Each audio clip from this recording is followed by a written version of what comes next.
today, I'm talking about some general issues of Korean archaeology, what sort of new discoveries and new achievements made by Korean archaeologists in recent decades. So rather than focusing on just archaeology itself, I just introduce some background or social politics of archaeology, because you are all not archaeologists, but some literature or so history, you are so interested in history or social, the politics and something like that. So must be also the archaeology is not pure academics, but it's closely related social politics of Korea. So it might be, some interesting to you all, I think, I believe. So I hope that you can benefit from my presentation for your better understanding of what happens in Korean politics or Korean society at the moment. So I will deliver my presentation under the title of New Perspectives on Material Engagement in Pre- and Proto-History of Korea.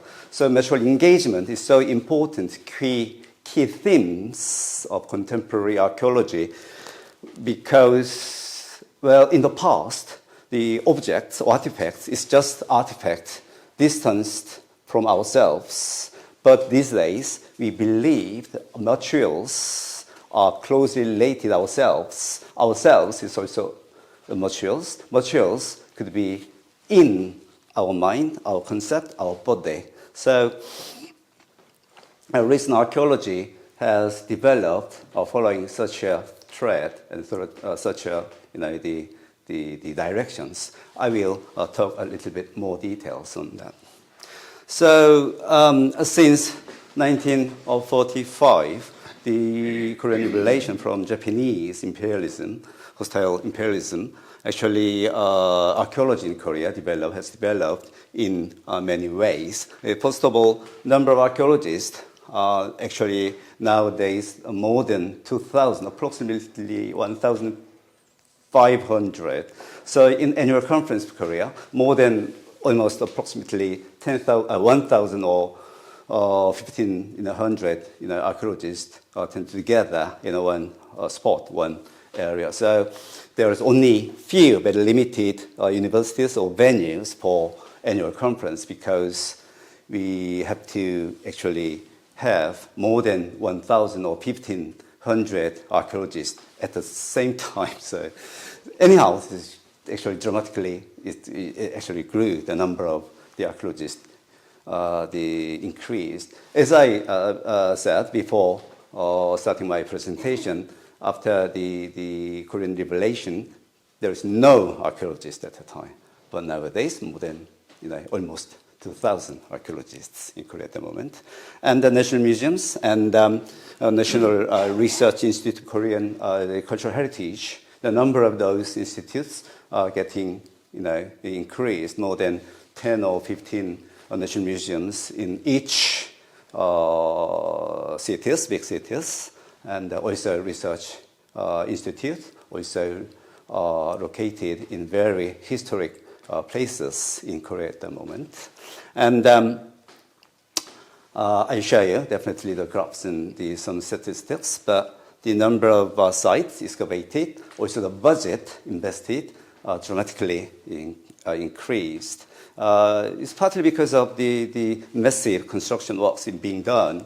So rather than actually comparing to other countries, the budgets and the excavation sites, number of excavation sites vary the large, and so numerous excavations are being done at the same time at the moment. And so based upon this of the current development, in this presentation, I will introduce a short history of archaeology in Korea, very succinct way, briefly, and then discuss about remaining polemics and the problems to be questioned still. There are so many problems, questions to be sorted out at the moment, even though there are so many, much variety of developments or something. Also, I wanted to explore the recent achievement made by archaeology in Korea. So before actually it's time to start my presentation, but I also need your another excuse. There are so many images in my presentation, but the details and sources of those images have not been declared clearly. So it's just presentation. So I need your understanding. Oops. So modern archaeology started from the late 18th centuries or 19th centuries, actually the beginning of 19th centuries. So from then on, until the 1950, that period would be called, in terms of the paradigm, the main paradigm of research, the periods could be defined as cultural, historical approach in archaeology. So in this actually paradigm, the most important thing is actually temporal and spatial framework based on artifact was actually most important thing. So even in Germany, from the Paleolithic, in the Neolithic, LBK, linear bond ceramics and the Schöne ceramics and another Limburg and Lüneburg. So many the names of cultures or cultural groups in Germany. So they try to make some mosaic of different cultures and cultural groups from Paleolithic through to the Iron Age. And this job actually was for the purpose of to trace back the origin of nation and then define their territory. So the main actual methodology was based upon the diffusion and migration. So actually, as you know, European continent is just continent. There is no, well, definitely some mountains, but in the northern, just European, the plain, there is no some sort of serious barriers. So they can move, possibly in the past, they could move quite forward, backward, quite freely, in a sense. So all the ethnic groups could move without any barriers. So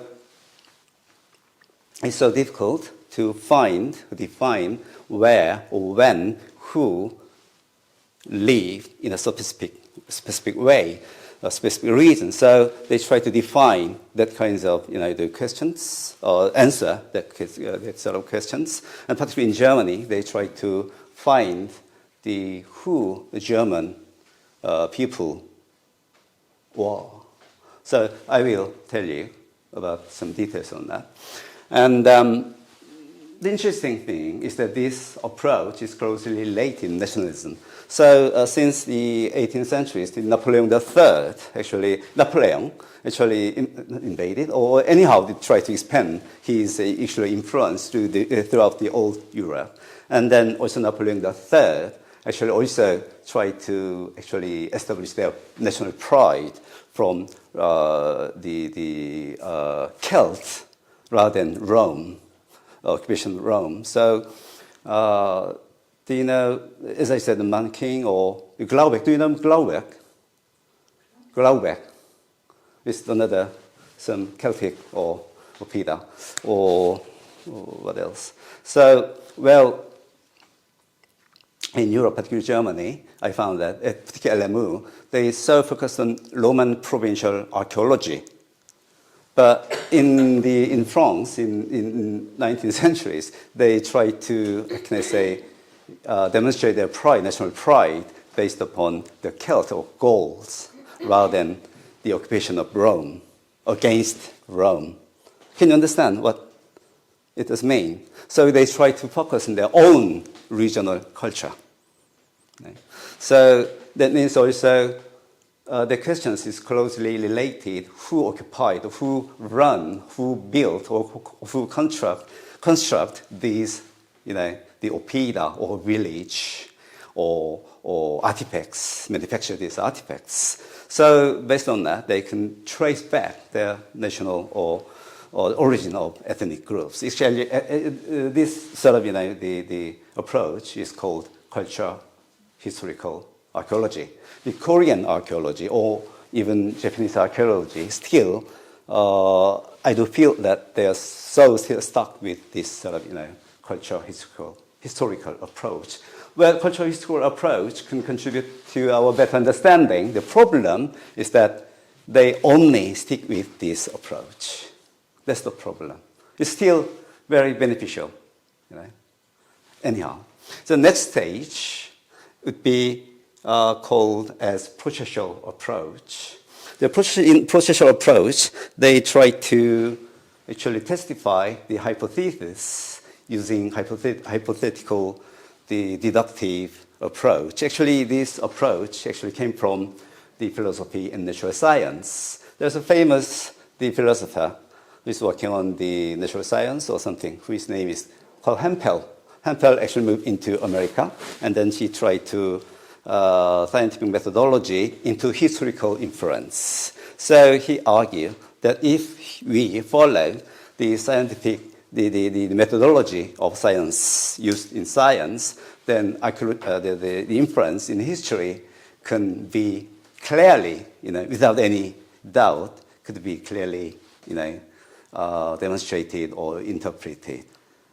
Anyhow, this sort of approach could actually got very popular in American archaeology. So there are so many things that we can talk, but the most important thing is that they tend to think the culture actually in German or in Netherlands, actually, we can think that the culture is actually the way of life, way of living or something. Is closely related to agriculture. Agrios means the earth, soil. The culture is like agriculture means actually clearly related the cultivation or something. But they tend to think that culture is actually another way of adoption to environment. More actually precisely speaking, they said that culture is extra-somatic. Somatic means physical, bodily. Extra-somatic way of adaptation to the environment. They define culture as extra-somatic, rather than history, rather than the time or something like that. But they just focus on adoptions.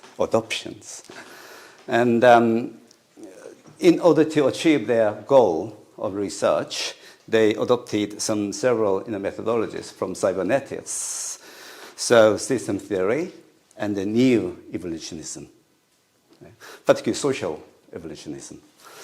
And in the 80s, against this quite scientific archaeology, the trends was actually rose up in England, particularly based upon Cambridge.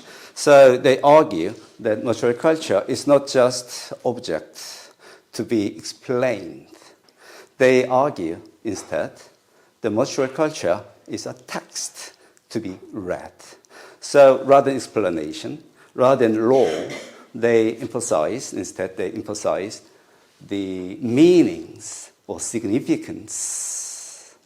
So they just rather focus on how to read this material culture, the meanings behind material culture. They argue is so important to our better understanding of the past. So they used the various social theories from structuration theory and practice theory, suggested by Pierre Bourdieu, and then structuration theory from Anthony Giddens, and then phenomenology and hermeneutics. Particularly in terms of the phenomenology, they try to adopt the Heideggerian, the phenomenology. As you know, Heidegger is German. Also, phenomenology is actually actually originated from Husserl, Edmund Husserl, and also hermeneutics. There are so many, the philosophers on hermeneutics like Dilthey and Gadamer, all German. The interesting thing is that in German archaeology, their works have not been used for interpretation. But England, they just, in a sense, borrowed, and then they developed, and then they make them as their own, tradition. It's very interesting things. Anyhow, so I will talk a little bit more about this approach, the later part of my presentation. So there's another tradition of doing archaeology. So when I was actually, it was the late 1990s. Actually, I joined a conference which was held in Prague, and then actually I joined them. I delivered my paper, but the problem was that actually the language. Actually, all the Eastern European archaeologists gathered, including Germans, so they spoke German. All of them actually, from Hungary or Czech, or even they seems to be very proud of speaking German, It's a very interesting experience for me. So German is still very popular and very powerful in a sense in Eastern European archaeology. Not actually based upon some from politics or economics, but in terms of culture, in terms of archaeology, the German tradition of archaeology is still being accepted as very, powerful the approach to their own archaeology. So these are the old archaeologists, antiquarians, but very big names in German tradition of archaeology. The first one is impossible for me to pronounce. So could you? Yeah. Possibly you might be quite keen on this name, because in Charité there's a campus. Yeah. It's a very famous pathologist in medical school in Humboldt University. And then he also a very strong supporter of archaeology and anthropology. Definitely highly the Schliemann, who worked in Troy, Anatolia. Actually, Schliemann is an amateur archaeologist. So Schliemann was backed by, he supported Troy, the Troy excavation of Troy and the Schliemann. Anyhow, he's actually one of the very strong supporter and now founder of something like Association of German Archaeology, particularly based at Berlin. And is actually a scientist. And then the other one, Gerhard von Mehart, is very also the big names. All the current German archaeologists who retired, actually all of them, most of them actually, the students of him.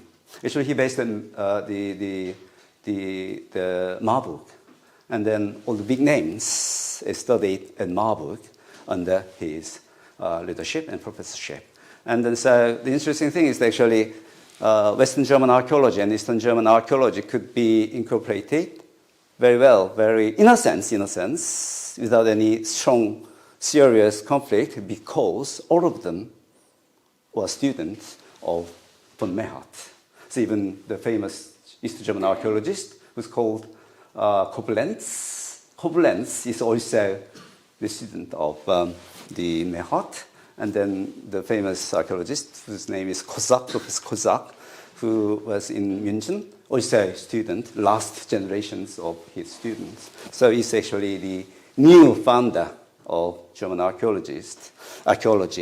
And then this one, Gustav Kozina, is a very interesting figure because he's actually first professor of Humboldt University and then studying or research. Actually, he started his career as a linguist, and then he turned to archaeologist, focusing on the prehistory. And at the time in Humboldt, classical archaeology and Oriental archaeology was so popular, very strong still, but he actually founded a new professorship. But interesting thing is that actually he was not paid off. So actually, without any salary, he became any professor. But his methodology is very interesting because he focused on settlements to try to trace back the origin of German. Actually, as you know, the linguists, the first time, they tried to, based on linguistic research, they tried to unveil the origin of specific ethnic groups. But he instead of language and then using the material culture, he tried to unveil or disclose the original German folk. So his methodology is very interesting in terms of settlement archaeology. Still is reappraised by British archaeology. But possibly in German archaeology, he's actually named that they don't want to talk in details because not him, but his actually successors actually helped or worked for Nazism.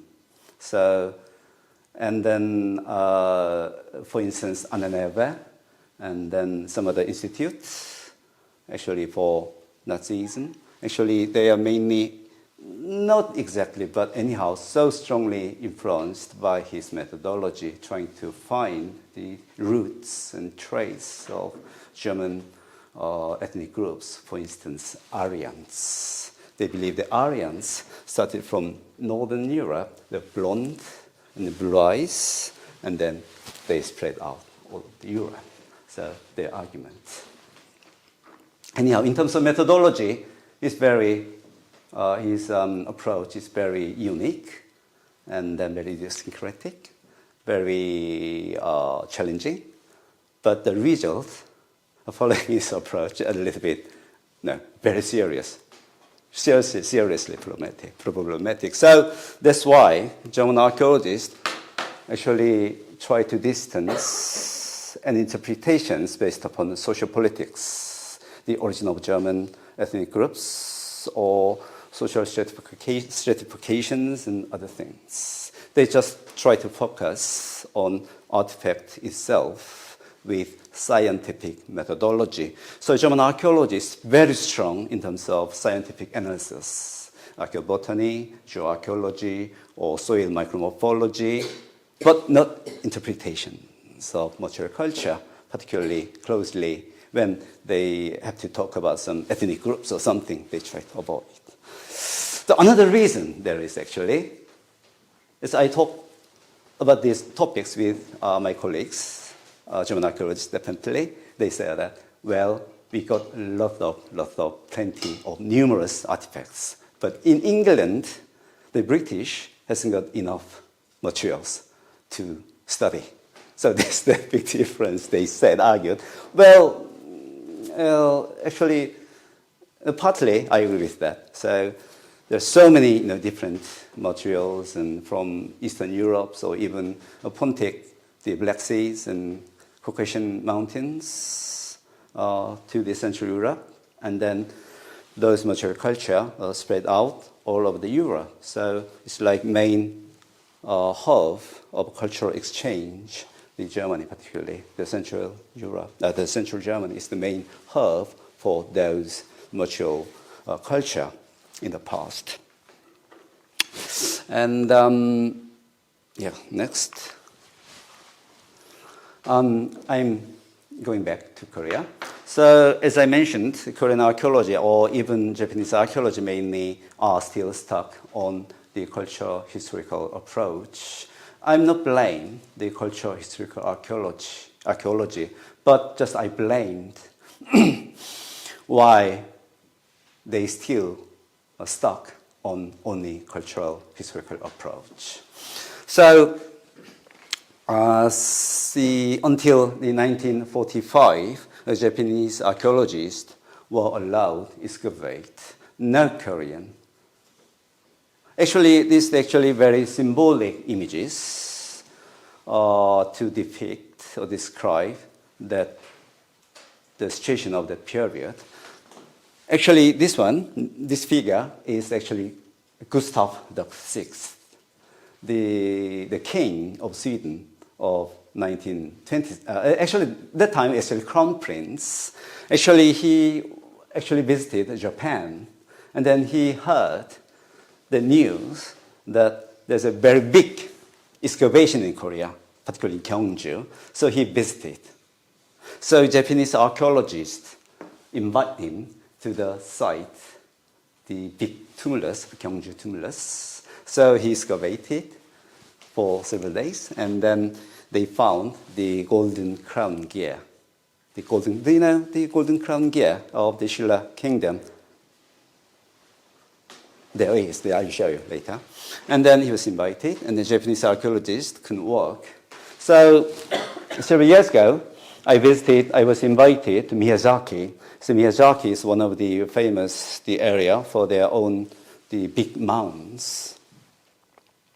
They believe that those mounds, the tombs, belong to their sort of the Tenno, actually the royal family of Japan. So any excavation on those burials are not allowed. It's forbidden. But some of them actually were excavated in the past, very small one. But I could see all the names of Japanese archaeology of the time, the biggest names. And then I was keen on those names because before they start their career as an archaeologist in Japan, they came to Korea. So Korean, actually archaeological sites like these tombs and something were actually a field for their training. So they came to Korea. So as a trainee, they joined excavation. So they can accumulate their own experience of archaeology. And then they came back to Korea. They came back to Japan. And then they established their own reputation as a big names in Japanese archaeology. Anyhow, so Japanese archaeologists are only permitted to join and excavate. For instance, this very big mound. Have you been to Gyeongju? Yeah. So you've been to the big mounds. So in order to excavate one of those big mounds, these days it takes more than, I think, a year or 2 years sometimes. But they excavated those mounds, one of those mounds, within just 3 days or 4 days. It's just like plundering. It's just looting. Just they dug up the hole and then took all the precious, my precious or something, They took all the, golden objects and something and then take them to Japan. So that's the problem. Anyhow. And then another problem is that actually only Japanese and Japanese archaeologists were permitted to excavate those sites. Instead, Koreans was only allowed to work as a just worker, just labor. So, which means that there isn't any proper archaeologists, proper scholars, Korean scholars after the liberation, who could work, who could excavate properly the sites. Actually, there were 2 archaeologists at the time. This figure, whose name is Do Yu-ho, is very famous. So actually, I read his book, which is the title of the book is actually the archaeology of primitive periods of Korea. It's still very influential. I agree to his opinion. Actually, it was actually written in early 60s, more than 60s or 61, but still very influential, very insightful.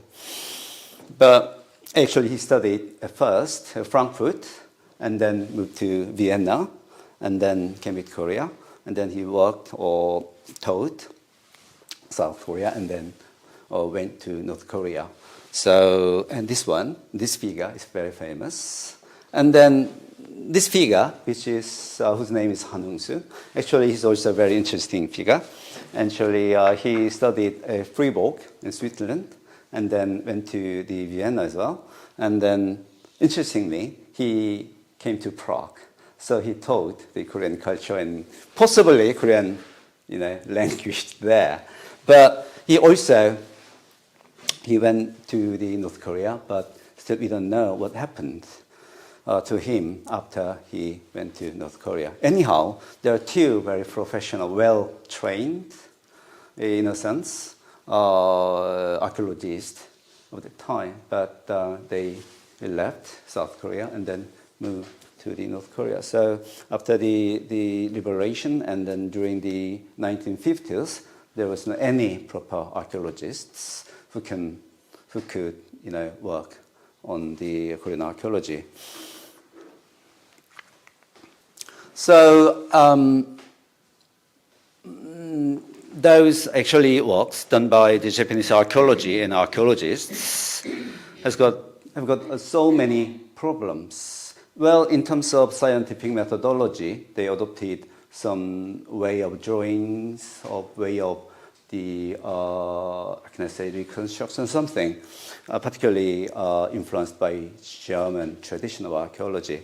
But their main purpose was to justify the occupation of the Japanese, imperialism by proving their occupation from very early beginning of the Korean history. So they focused on mainly two areas. The first one is actually this part near Pyongyang. Actually, have you heard of the name of Lolang Commandery? Yeah, it's very tricky existence in Korean Peninsula, but the Lolang is, in a sense, closely related. The North Koreans' interpretation is completely different, but in general terms, in South Korea, we believe that Lolang Commandery is closely related to the Chinese, in particular Han Dynasty.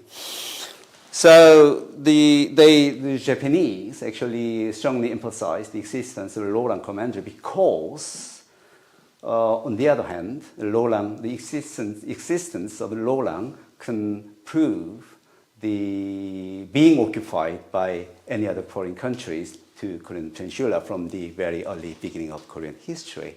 And another part would be Kaya region, it's Gyeongsang province at the moment, which is called, Japanese archaeologists believe that in the past, certain part of Korean Peninsula was occupied or invaded by Japanese kingdom, which is called Wei or something, which is called Imna Ilbonbu. So they established a colony in the southern part of Korean Peninsula. So these two existences, they believe, could prove their actually the occupation of Korean Peninsula by China and Japan from the beginning of the history. Well, I think that certainly we can say that there is an existence, the actual Lolang Commandery exists here, and then some part of the area. Now, actually archaeological, the material culture, which are closely related to Japanese archipelago, are being found in this region, but those material culture do not necessarily justify the invasions, occupations of foreign countries, because, well, it's a quite naive example, but do you like coffee? Definitely. Starbucks. So you can find a lot of Starbucks all over the country, but all over the country, all the countries are not colony of USA. Just culture can be, transmitted, exchanged, even in Europe. So, do you know the amber, the yellowish, very big, the gemstone? Not stones, but it's actually from pine tree. But the amber from Baltic Sea came down to Mediterranean Sea in the Neolithic period. So around 4,000 or 5,000 BC, in a sense. Even the early periods, they tried to exchange those items. Also, spondylus is another type of shell from Mediterranean. Sometimes is to be found in quite northern Europe. Actually, Mediterranean seashells could be found further north. The culture is like that. So, well, it's not unique. that if we find any material evidence from China or Japan, even in the 5th or 6th century AD, it's quite universal, or it's quite normal. It's not strange things. Anyhow, the Japanese approach was actually for the purpose of justifying their occupation, buying or throughout the material culture. So in the course, they abuse material culture and to distort its significance. Actually, very teleological attitude for the material culture. And then also, Japanese archaeologists underestimate the independence and its own value inherent to Korean history. So Korean history, or Korean material culture in Korea, actually very strongly influenced by China, or even some part actually from Japan. But we got our own unique aesthetic beauty. Well, in this presentation, I have not prepared, but in terms of bronze objects, Melanie's actually topic. But you can find a lot of beautiful pieces of bronze objects. It's completely different from Chinese or Japanese. Even Japanese bronze objects, bronze wares, actually were imported from Korean Peninsula. They newly actually reinvented their own style. But original prototype of their own bronze objects actually came from Korea. So my another research topic was about the craftsmanship. So how the craftsmen could manufacture the objects, not in terms of technology itself, but actually what technology, in other terms, techne. It's a techne from the Latin, actually, the Greek and Latin. The art and poetic also the same meanings, but how the people or craftsmen could be associated with their own world through technology. Anyhow, the Korean craftsmanship has got their own, benefits, advantage, aesthetic beauty, and very high standard, really high standard of manufacturing technology. So possibly next time I can show or demonstrate, if I am given another chance, on those bronze objects. So in 60s, from the 60s through to 80s, I do believe that generally, actually, the Korean archaeology, the archaeology in Korea actually emerged as a modern scientific disciplines. So a first one was that actually Korean archaeology and Korean archaeologists, they aimed at first to negate Japanese colonial perspectives. Because as I mentioned, Japanese colonial perspectives have got a lot of problems. So Korean archaeologists try to criticize, and then they try to suggest another or alternative way of understanding the Korean pre- and proto-history. And as following the cultural historical approach in Europe, Korean archaeology and archaeologists try to establish temporal and geographical framework. I'll show you the timeline, actually, which was established by this research. And also the trace the origin of Korean population. Because still we believe, actually, I know the old generations of Korean scholars, older generations of Korean scholars who studied in 40s or 60s or 50s and 60s. They believe that they are destined. They got very strong obligation as a scholar to suggest, provide the way of understanding as independent states and independent nation, unified nation. Because as you know, the unifying problem between two Koreas is still very impending task for Korean people. So even the 60s or 70s, they believe that they have to suggest an alternative way of the understanding of Korean culture. So they try to establish temporal and geographical frameworks. And then also they try to emphasize this single and unchanged genealogy since its emergence based upon nationalism. Well, you can criticize some part of nationalism, but on the one hand, but on the other hand, you can understand why Korean scholars of the 80s or 70s try to emphasize nationalism. It's another big topic, but I don't want to argue about details on these topics. But I do feel that nationalism still contribute to our understanding of past, even though there are so many polemics inside. And then also, it's another side effect. It's a little bit difficult, but not all of them, but some of them actually try to emphasize its independence and supremacy in history and culture. The Korean culture, I will tell you about that, but Korean culture, they emphasize that the best, the oldest, the largest. In Korean, we call it 삼최 ideology.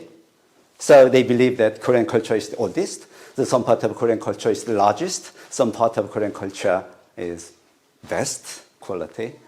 So there's something like the side effect on those nationalistic doing archaeology. And then another theme is actually that archaeology was led by authoritative government. I'll show you the details. So in the period, the Korean archaeologists tried to fill the gap in terms of time, in terms of geography. So what sort of artifacts were found, were made, were used by a specific ethnic groups, or not ethnic groups, the residents. So they tried to put all the different types of potteries onto the map of Korean Peninsula. And then this is actually the Neolithic pottery, and then that one of Bronze Age pottery. So they believe that Korean Peninsula is actually full of Neolithic potteries, and that means that Neolithic people lived all of the part of the Korean Peninsula. So they try to fill the gap, and then even the same as in Bronze Age. So in terms of temporal, the geographical, territory things, it's very arguable. So actually, I took these images from the textbook of high school students. They believe that Gojoseon. Do you know Gojoseon? Have you heard of that? And the Gojoseon is located and occupied the vast area of northern China and northern part of Korea. Well, arguable, but anyhow, I don't talk about deeper on this agenda, and then this one. So they actually, some of the Korean archaeologists and Asian historians believe that actually it's partly because of the Japanese imperial periods. The Japanese imperial archaeologists and scholars try to reduce the territory of Korean Peninsula or Korean history onto the Korean Peninsula, but instead they reacted.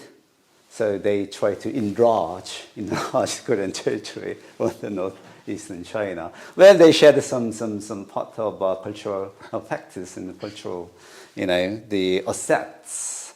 But as I said, it does not necessarily mean that this area is the whole territory of Gojoseon. It's very arguable. Anyhow, they try to fix or define the regional, the boundary or border of Asian or pre or proto history. So they could establish this timeline from the Gojoseon under the name of the Dangun Joseon. Anyhow, so from the very beginning of the Korean history and then through to the modern contemporary period. So all the cultures and dynasties actually filled all the vacancies. So the timeline would be established like that. So it's like mosaic. I say archaeological the timelines. So as I said, Korean archaeology was led by, actually supported by the government, authoritative government. The late President Park actually emphasized the importance or significance of Shilla, history of Shilla, because of Shilla, as we know, unified the Three Kingdom periods. Partly he came from the area, actually his hometown. Actually, do you know the name of Bibracte? The Oppida, Roman Oppida, actually where the Caesar stayed during the night when his war against Gaul. The Bibracte, his hometown of Jacques Mitterrand. So French government of the period, the same, invested a lot of money. Very interesting coincidence. Anyhow, and at the time, the archaeology was strongly supported by authoritative the government and the Korean president, because, in a sense, actually to justify his authority or his governing, in a sense, controlling whole country based upon the archaeology or material culture or history. But as I said, as always, it has got a bad side, but also positive side. So if you go to Gyeongju area, so there is in particular in the city center, there isn't any tall buildings, high buildings, very flat. So you can see all the mountain is actually landscape. So by the law, actually suggested by or forced by President Park, all the development was forbidden. So nowadays you can see a very wonderful, beautiful landscape of Gyeongju period. It's actually side effect, but anyhow, the positive things. So he invested or supported the many excavations in Gyeongju. And since 1990s, the situation has been completely changed.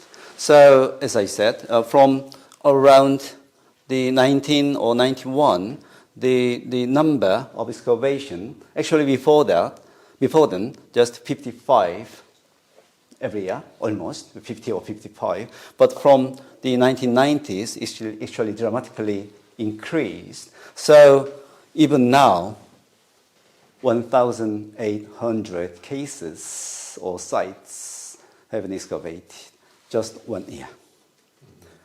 So it's a huge growth, huge increased. So, and then until 80s, some part of archaeological sites used to be excavated. So 102 settlements, the houses, or 102 burials, and that's it. But since 1990s, so the whole area of the region actually were excavated. It started to be excavated. So this is actually Ulsan, and then other part is Tamyang. It's actually the settlement sites of the 2nd or 3rd century AD, and this one is actually around the 6th or 5th century BC. But they excavated whole area, so it took a lot of it required a lot of budget money. But anyhow, the Korean government and then local government invested a lot of money to excavate these sites by the law, actually. But still, there are so many problems and remaining polemics and questions are to be sorted out, I think. And as I said, the methodological problems in archaeology itself, because, as I said, the Korean archaeology is still stuck with the cultural historical approach. I mean, where or what or that questions are important to them. Not how, not actually why. And then another problem is that who own the power to dominate the interpretation of the past. So there is the very key questions to us for current archaeology: who own the power to dominate or exercise the power on the interpretation of the past? Is another big questions anyhow. And then another one is actually, to be honest, actually they used to use the distant past to legitimize or to justify the current power relations, power, in a sense, imbalance of power or dominance or something like that. It's very something like Marxist point of view, but still, I think, very useful for understanding the current situation of archaeology. And for instance, as I said, the implicit and mutual the cooperation between pseudo-academicism and mass media to enrapture the public with a glorious past in which best, oldest, and largest are focused, and to hide and to the contemporary contradiction within a society. That's the very important question as an archaeologist, critical archaeologist, that you have to question about the current the situation of doing archaeology. So it's a good case in point. Actually, this site is called Jung-Do site in Chuncheon. Have you been to Chuncheon? Chuncheon is very small, but very beautiful, a small city. So definitely you have to go there next time if you visit Korea. And then the Jung-Do is already known as having a lot of sites, archaeological sites, even 70s or 80s. But by the local government, the governor of the 도지사, actually of the period, wants to build the Legoland. Do you know Legoland? Like Disneyland. They establish or construct a Legoland, which they try to develop this area. So they start excavation in between the 2013 to 2017. So they found more than 1,000 houses and a small, we call it enclosure, a ditch, and then another burials. So many, the houses, the pit houses, subterranean houses, so duplicated. So at the time, it's very spotlighted by mass media or something, and then almost you are forbidden to get in. As an archaeologist, it's a very, very bizarre situation. There's so many, difficult, very, how can I say, sensitive problems associated with this excavation. But I just here, there's the dolmen, a burial of Bronze Age, and the potteries and stone tools and something, and then also another stone cysts burials, and then the group of the stone cysts and dolmen burials, and a complex site. Also some pit houses of the later phases, especially the wooden structure.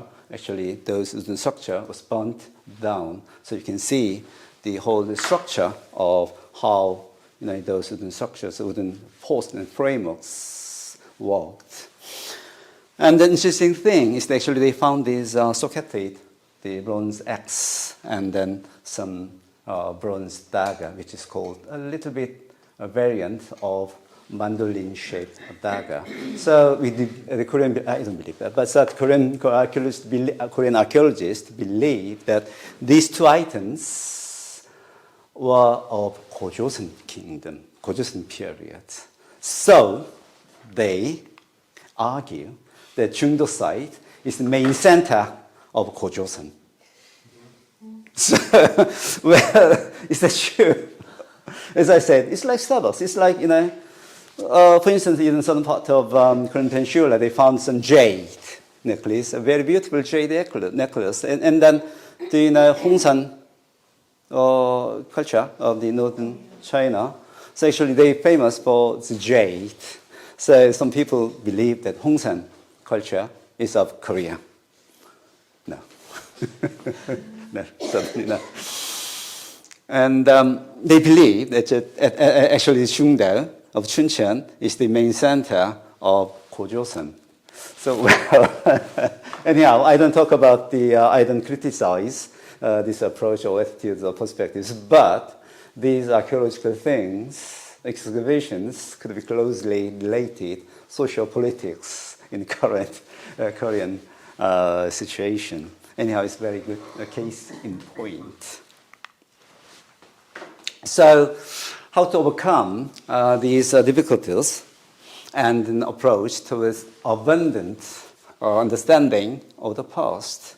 So I believe that we should return to the very essence upon which the basis modern academicism was founded. So without any sort of social-political considerations, we need to think about natural culture itself.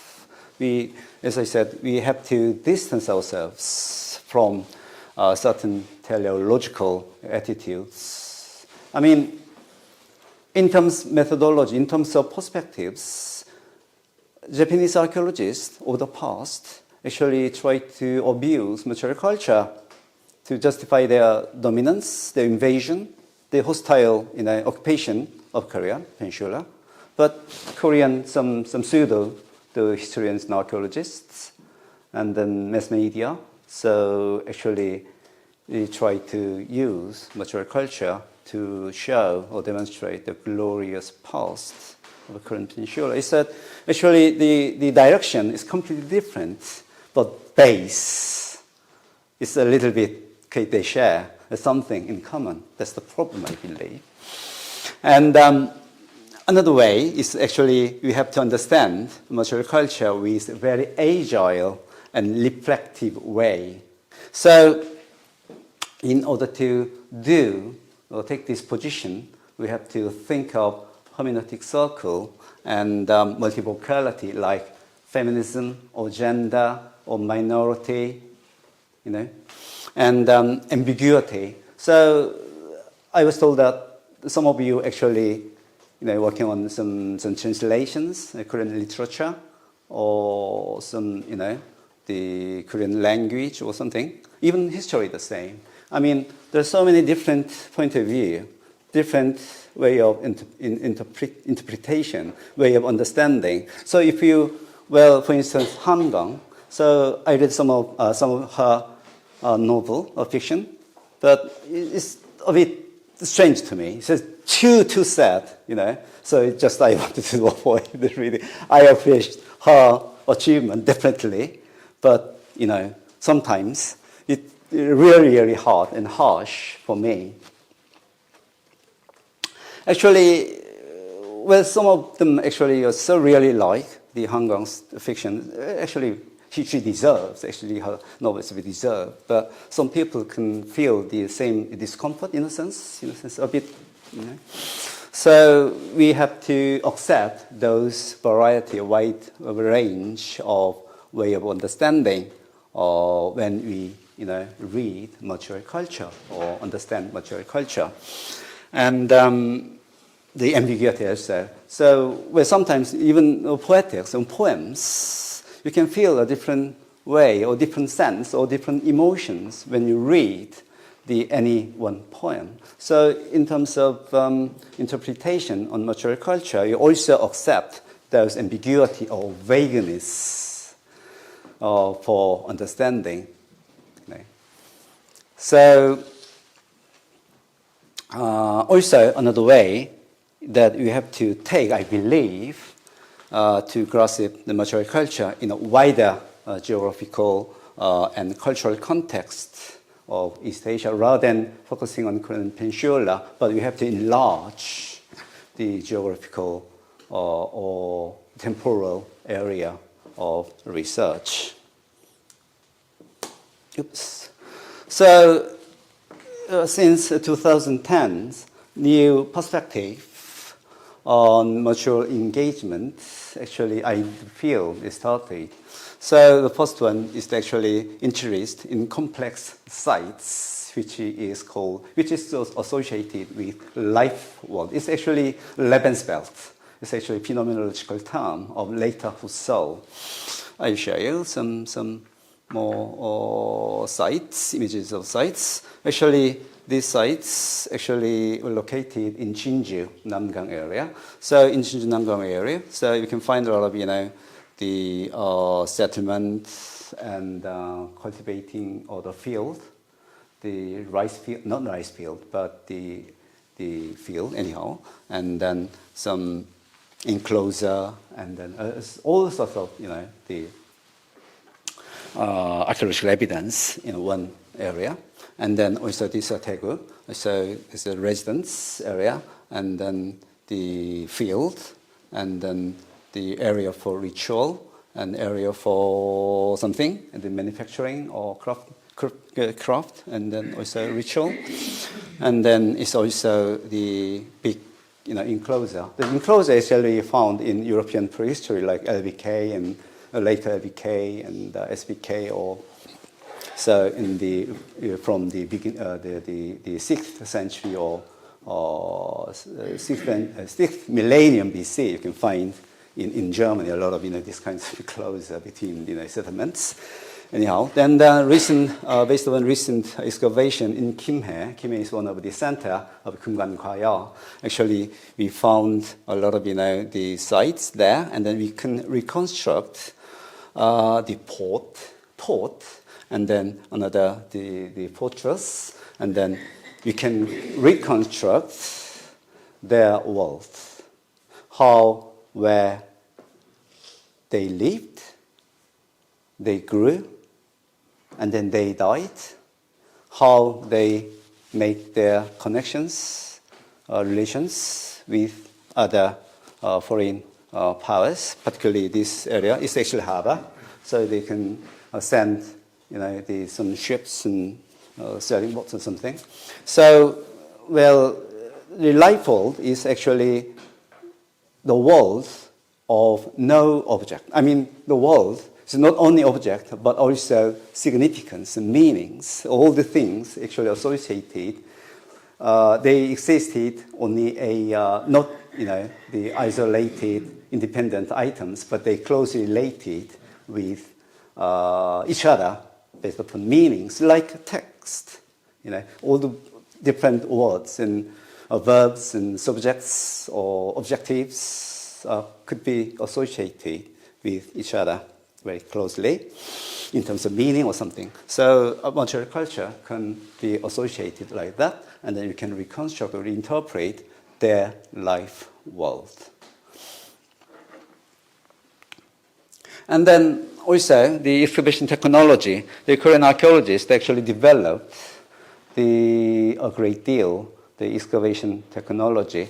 Well, at first time, the Korean, as I said, since 1945, there was no any Korean archaeologist who could excavate properly on the site. But since then, particularly 60s or 70s or 80s, the Korean archaeologists or archaeology was strongly influenced by Japanese archaeology in terms of methodology. But nowadays, for some part, Korean archaeology overcome the standard or the standard of Japanese archaeology. So in some part, particularly these excavation on the mound burials, they identify the different stratigraphy, and then they try to reconstruct how this mound was built.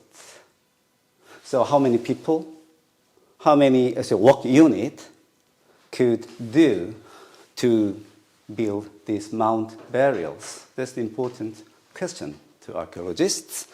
And then they sliced every details, every parts of the mound burials, so they could decipher, they could identify all the work units, how many hours, how many times could be input to construct these mound burials.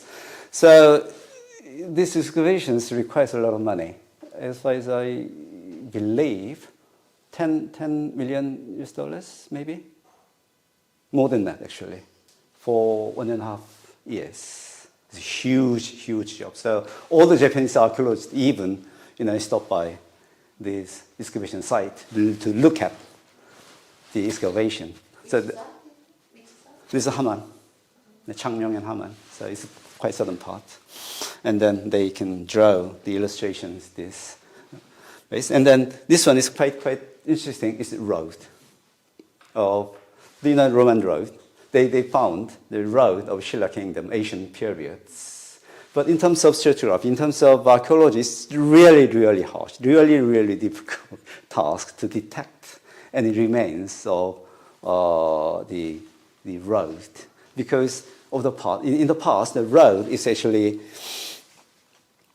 at first it was actually constructed and then demolished, destroyed, and then another part of road, like the tarmac on the motorway, definitely frequently from time to time you can see how those tarmac in motorway, I'd call autobahn actually could be reconstructed every time, restored. That kinds of restoring works actually has been done in the Asian period. So in terms of stratigraphy, in terms of excavation, they try to detect all the small but trivial, the traces of road. So actually another evidence of how well they could excavate their own site in Korea. So those developed excavation methodology or technology was actually also adopted by excavation in Azerbaijan. So, I briefly introduced this is actually the early Bronze Age, the mound burials, and then we did some 3D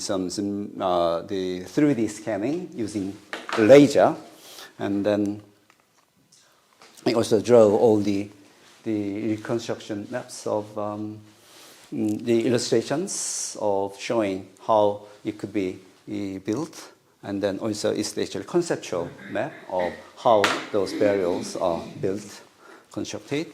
Yeah, and then the different one, and then there's also another conceptual the map. Yeah, that's the well-developed Korean the methodology of excavation technology of Korean archaeology actually were adopted to other archaeological sites in Central Asia. And definitely, this sword came from Gyeongju, this one. But this origin would be some part in Central Asia. And then this man, it's the statue of the Gyewon. Gyewon is actually known as the mausoleum of King Wonseong of Shilla Kingdom periods. And then this interesting thing is actually he's got beard, very big beard. And then possibly he would be assumed of as a Sogdianian merchant, and then glass beads, and the mosaic beads. Actually, these beads actually come from Gyeongju. So interesting thing is actually these are sold with different types of kinds of jewelry, and then these Sogdianian merchants, or even motif of Sogdianian merchants, come from Central Asia.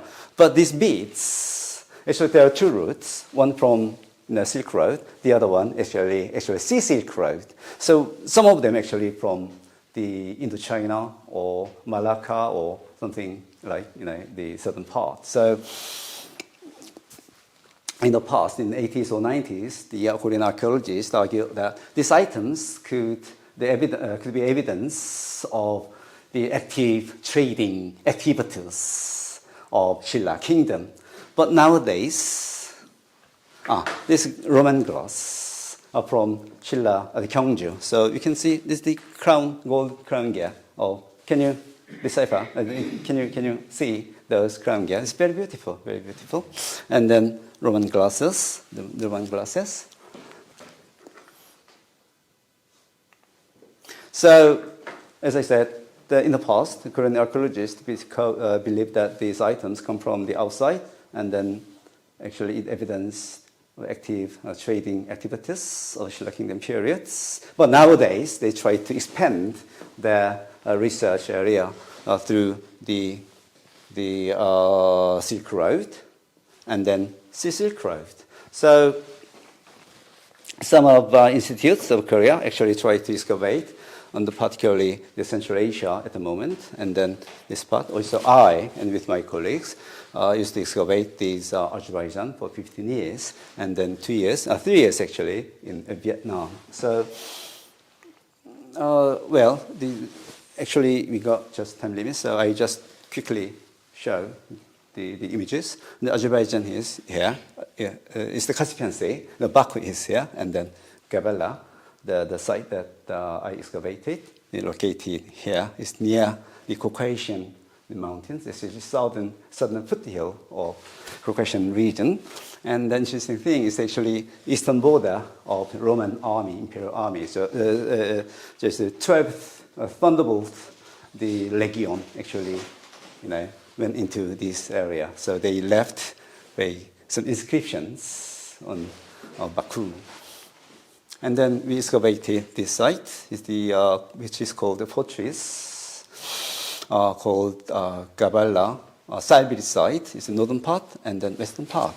So we did some excavations on the northern part of our wall. So we did some 3D scannings and GPR, the ground penetrating radar. And then after the excavation, they actually built very wonderful facilities for open air museum. The interesting thing is there is an air conditioner. So during the summer, if you visit there, then air conditioner certainly start to work. So very nice. And also we did some excavation on the settlement sites. We found a lot of, the burials, which is called catacomb burials, and some building structures and storage pits, and also 3D scannings. Also, they constructed very wonderful facilities for visitors, and then this the actually images of during the nighttime, even though there are so many wild dogs and something. It's okay anyhow, and then so many different types of artifacts. And also another example of catacomb burials, and then the perpendicular passage, and then a vertical sort of the horizontal burial chamber inside. Very interesting example on all the potteries, and then a brass buckle, not bronze, the brass, and then rings and something. So Ogeo excavation, I joined the excavation on Ogeo, this Godamseng site. Actually, we found sort of Hindu shrine, the remains of a Hindu shrine. So very interesting experience. And there is the mountain which is called Batan. So it's another case of I think the Buddhist conceptual ideal. The landscape. So, for instance, how the people of the periods try to construct their conceptual landscape on this real landscape. Another very good question. And then this area is quite near to, definitely Angkor Wat. Yeah, it's quite not far from Angkor Wat. Actually, those sites were connected with water channel. It's a very interesting area. Anyhow, the Korean archaeologists, including me, actually attempted to excavate in other outside the excavation site outside Korean Peninsula. So even the Mongolia or Uzbekistan or Kazakhstan, and then actually so many Korean archaeologists actually used to work or excavate there. So possibly you can have a lot of the benefits from those excavations in terms of methodology, in terms of understanding of the past, or even actually you can contribute to our normal or universal the understanding of the past of the region, I think. So since the 2000s, so many different approaches, which is completely new to Korean archaeology, were attempted. So I can say the interpretation of the symmetrical relationships between human beings and non-human beings, like animal and materials. So how can understand those symmetrical relationships? So, well, there are so many, the different types of the social theories can contribute to this understanding. I mean, for instance, social network theory, SNT, or other trends of the social theories that contribute to this new movement of doing archaeology. And also, we try to reappreciate the role of non-human beings, like animals. For instance, I met a lot of Korean students, graduate students of the department, now the Faculty of History of Seoul National University. I was so not surprised, but very curious, very interesting, because some of them actually their research topic is actually close relationships between human and animal in the 19th century or modern Korean history. So very interesting. So when I was a student in 80s, we never thought like that. So we just focus on the democratizations and how the communist movement was very active and something like that. But anyhow, the generation, I feel sometimes the generation gaps, but these are very useful and insightful topics or themes that you can research.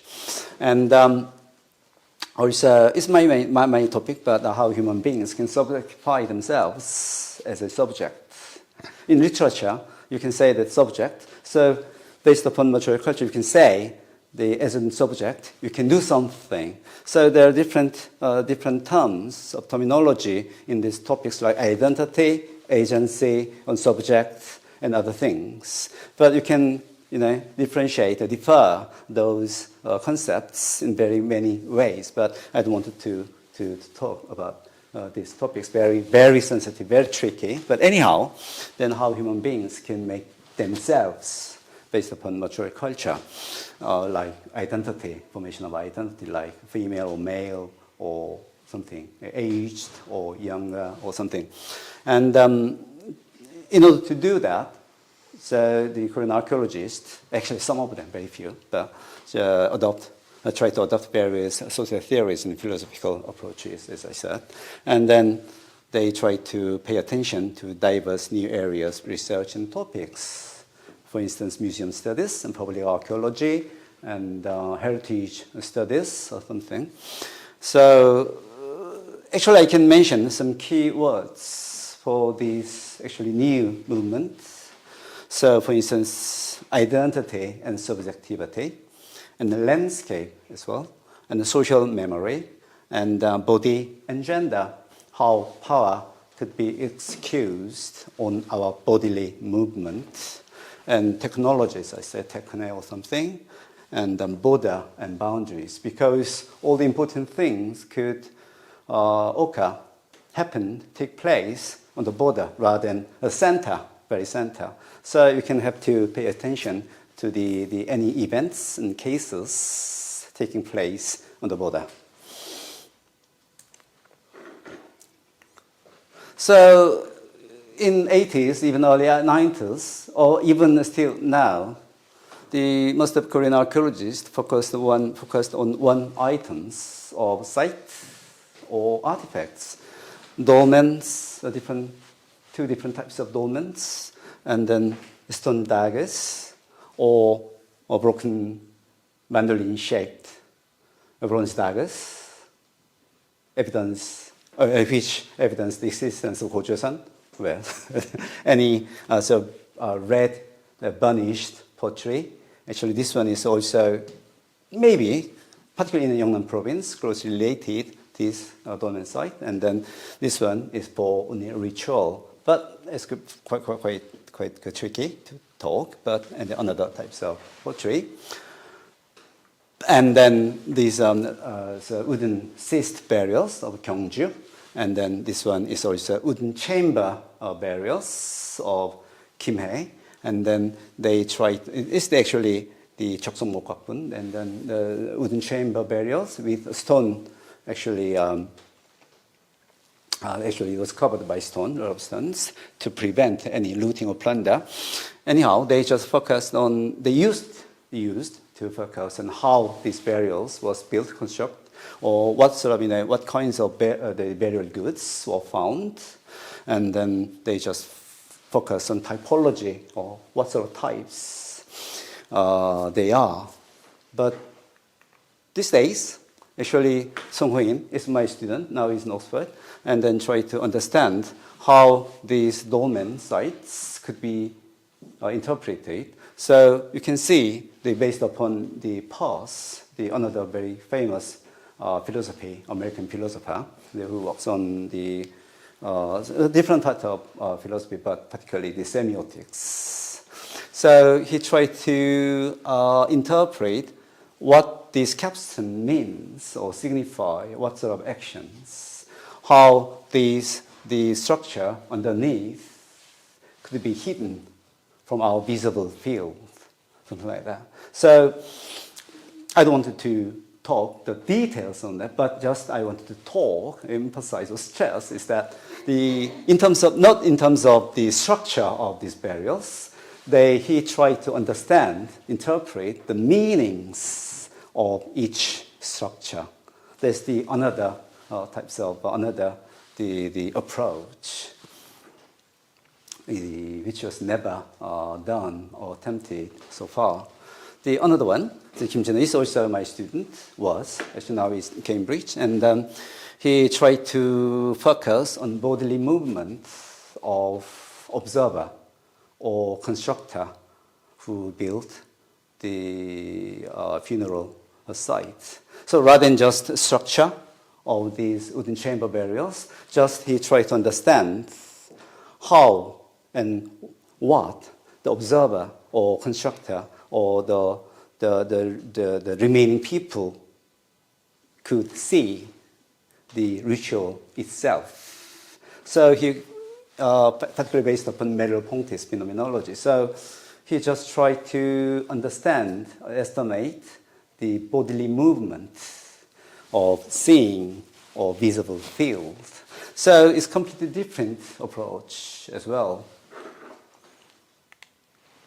So this one is done by my colleague, Professor Kang Dong-soo. Actually, in 90s, I tried to do some GIS works, Geographic Information System.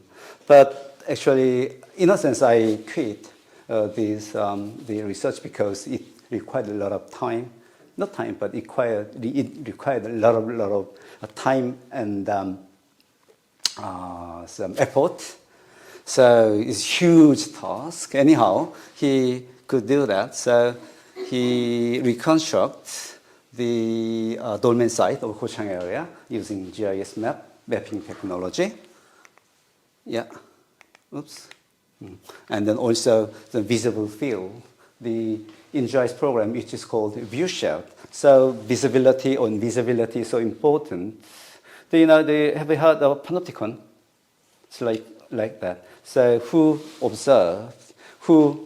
was observed? So important. Surveillance through visibility. This is another types of approach to exercise their own power in terms of landscape. Yeah, the different types of archaeology. Actually, he tried to reconstruct the topographical maps on Pungnap and Mongcheon fortress wall in Seoul, in Jamsil. So next time, if you go to Seoul, then you can definitely visit the Mongcheon and Pungnap areas, Pungnap-Sosang fortress wall, actually the main capital of Baekje Kingdom. It's a very interesting place. And then also another types of GIS mapping. They're very interesting. So how those fortress walls could see each other. So how they exercise their power on these kinds of landscapes. So these are actually another types of new achievements done by Korean archaeologists at the moment. Actually, there are a few, but I believe that their efforts could contribute to our much better understanding of Korean history or proto-history and prehistory. And another topic for Korean archaeology at the moment, new approach, is actually the heritage studies.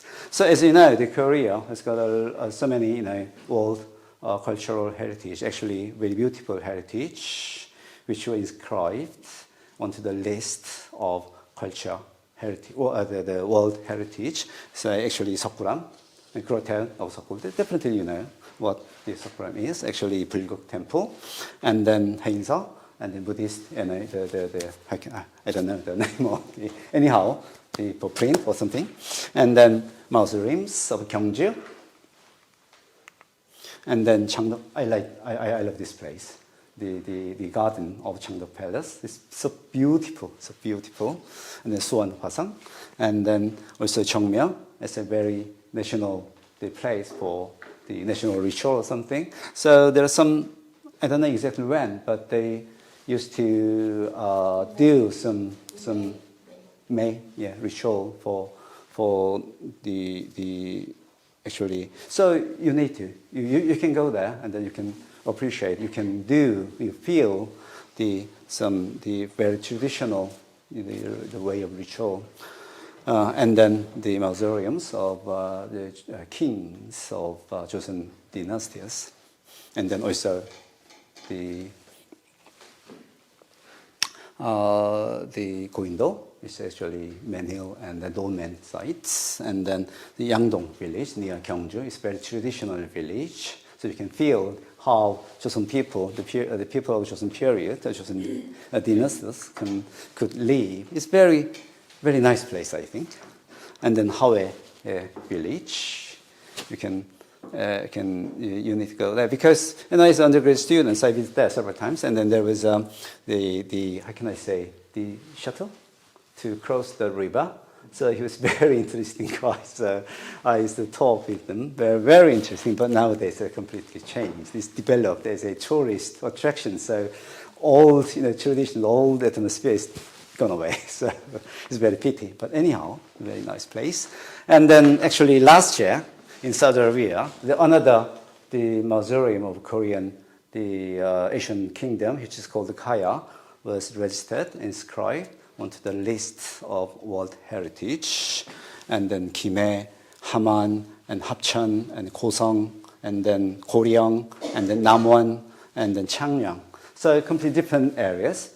The interesting thing at the moment is that they have to establish a headquarter to maintain this heritage. But problem is that between many local authorities, they suddenly, their relations became very tense. Where, on the matter where the headquarters should be located. It's very big. They're so intense. So and it's actually the heritage management of right side, but there is also very dark side of cultural heritage in Korea. So some of them actually, the Koreans knows what this building was for. It's actually the main office for Japanese occupation, which is called Joseon Chungdokbu, the governor of Japanese governor, who actually worked here, and then completely hid the Joseon, the palace of the main palace of Gyeongbok Palace of the Joseon dynasty, and then can I say, it's another story of museum studies in Korea. So in order to some world fair, I forgot the name. For the first, the fair was held in the Eiffel Tower was constructed for world fair, or what was that? Something like that. Anyhow, I forgot the name of it. Yeah. So in order to do the kinds of things, they built this building and then destroyed. At first, they destroyed some buildings of Joseon dynasties main palace, and then later on they built this building, and then it hid all the traditional old palace. And then this is the Blue House. Definitely you might know that name. And when was that? It's during the President Kim Il-sung, actually he decided to destroy it, dismantle this building. Nowadays, the area actually changed to this way. So, well, for instance, this building has got its own historical value to prove the very hostile, the invasion or occupation of Japanese imperialism.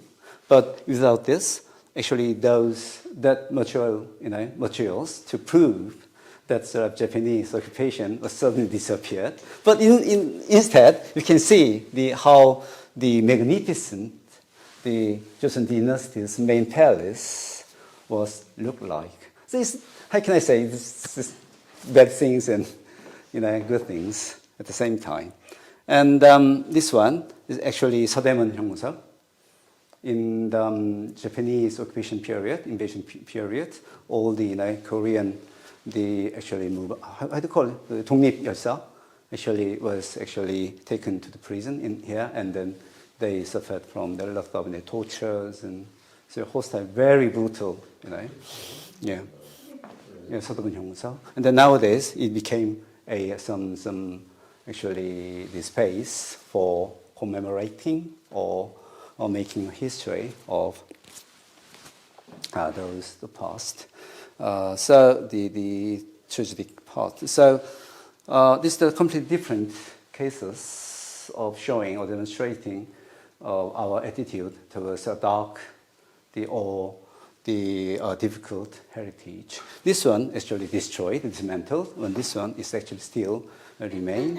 And some of them actually already dismantled, but main buildings are still left. And then visitors can go there and then to get some how can I say, retrospect or to think or commemorate their past of the Japanese occupation or invasion period, or even 60s or 70s when the authoritative government controlled the whole country.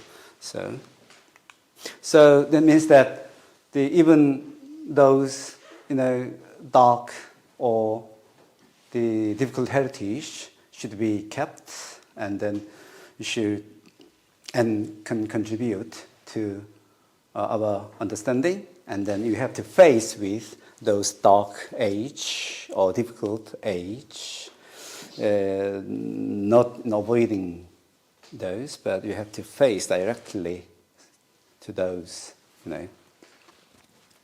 of the past. Actually, as I said, when I visited, I joined some 1 or 2 days the excavation in Dachau. Actually, I found that a lot of the German soldiers, the parachute, a special army, actually visited there and then look around and then listen to some introductions, and then I think that is very good for all of us. And also in terms of the museum exhibitions. So I'll pass. So in the past, actually museum objects were displayed behind the glass. So you can see those objects through the window. So we are distanced from those objects. They are so actually isolated from our bodily movement, our sense, emotions. Yeah, it's typical, the way of doing exhibit the artifacts. But these days, there's so many different changes. There's so many well-developed changes of exhibitions, particularly in National Museum of Korea. So they try to design the different way of moving, And also some Buddhist statues were located or situated very, different way. And then all the materials from the Shilla Kingdom's tumuli were actually displayed all of artifacts were displayed like this, and actually too many anyhow. And then this is actually the room for meditation. So if you go to the Central Museum, the National Museum of Korea, Seoul, then you can see, you can feel, you can sense this atmosphere. I like very much. So what I wanted to say is that just objects, it's like animal of the Jew. In the past, the objects which were exhibited was being seen very possibly from the viewer. But these days, these items, with this statue, as a agency, which can provoke, which can enlighten us to think something. I don't know, something, what sort of things we can meditate, we can think. But anyhow, you can make, or these items can lead us to a certain way, anyhow. So I said the digital methodology, 3D methodology, is actually was adopted. So it takes more than 15 minutes or something, but just I show you some part of it. It's very interesting, and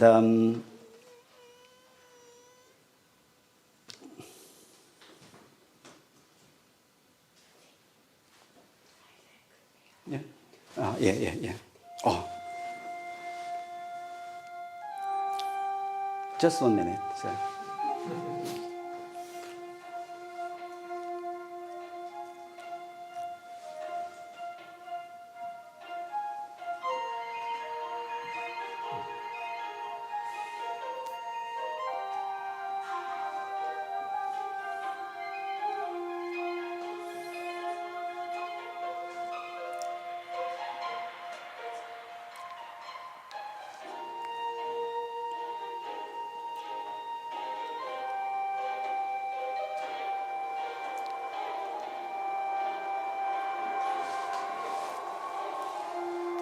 There is a special room.